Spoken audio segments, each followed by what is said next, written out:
Envie d'entreprendre, volonté de réussir, regardez le Club Éco d'Objectifnews.tv avec la Banque Populaire Occitane.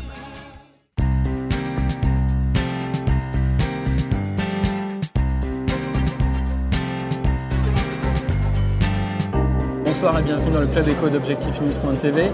Nous recevons ce soir Christine Bost. Bonsoir. Vous êtes une des vice-présidentes de la communauté urbaine de Bordeaux. Bordeaux, Toulouse et Montpellier sont souvent considérés comme rivales et pas forcément comme partenaires. Est-ce que selon vous, il existe une véritable concurrence et est-ce qu'il est possible d'aller au-delà et de travailler ensemble ? Alors, je crois qu'elles ont peut-être été à un moment donné considérées comme rivales. Je crois qu'aujourd'hui, on est vraiment parti sur un autre schéma, sur une autre propulsion.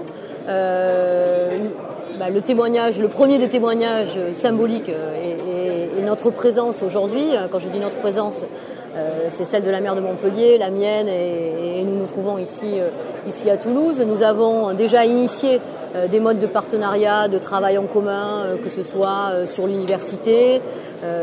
Et puis demain, l'arrivée de la LGV à Bordeaux et après-demain à Toulouse va forcément rapprocher nos agglomérations. Je crois que nous avons compris qu'il fallait se tourner les uns vers les autres si l'on veut véritablement être compétitif.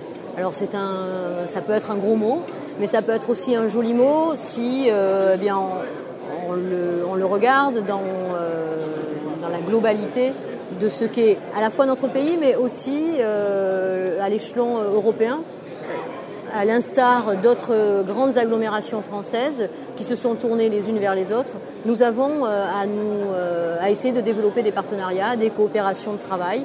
C'est une des premières initiatives, mais il y en aura d'autres. D'accord. Nous sommes aujourd'hui donc au premier sommet économique du Grand Sud. L'objectif, c'est de faire émerger justement des pistes de réflexion pour des collaborations. Selon vous, quels sont les axes de travail qui vous semblent prioritaires ? Je crois qu'un des axes majeurs sur lesquels nous avons à travailler, c'est la question de l'avenir. La question de l'avenir, c'est quoi ? C'est l'université, c'est la jeunesse, c'est la formation, c'est l'innovation.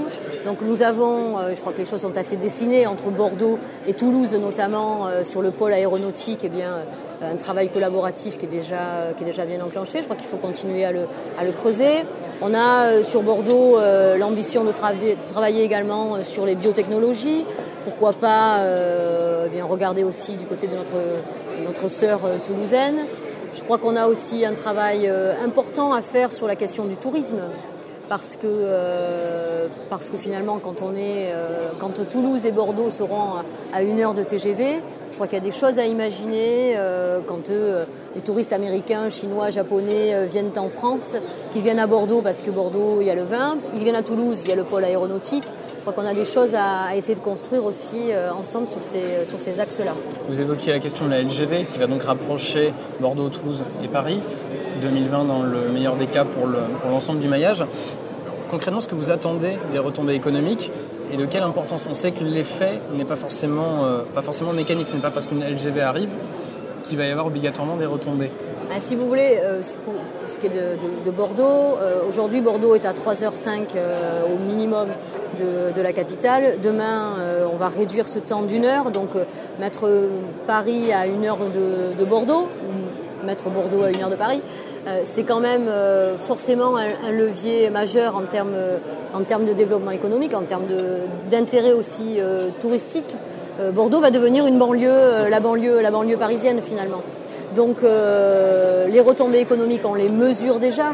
Il y a de gros projets qui sont lancés sur Bordeaux, sur la capitale girondine, avec une opération d'intérêt national, ANOIN, autour de Atlantique, autour de la gare Saint-Jean.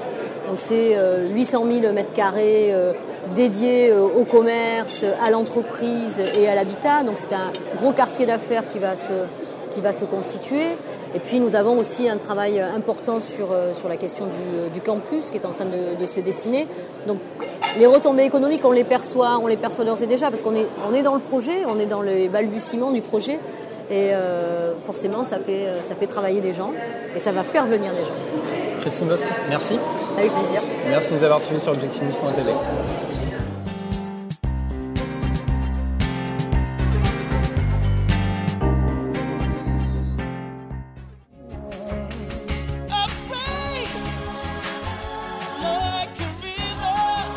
Envie d'entreprendre ? Volonté de réussir ? C'était le Club Éco d'Objectif News.tv avec la Banque Populaire Occitane.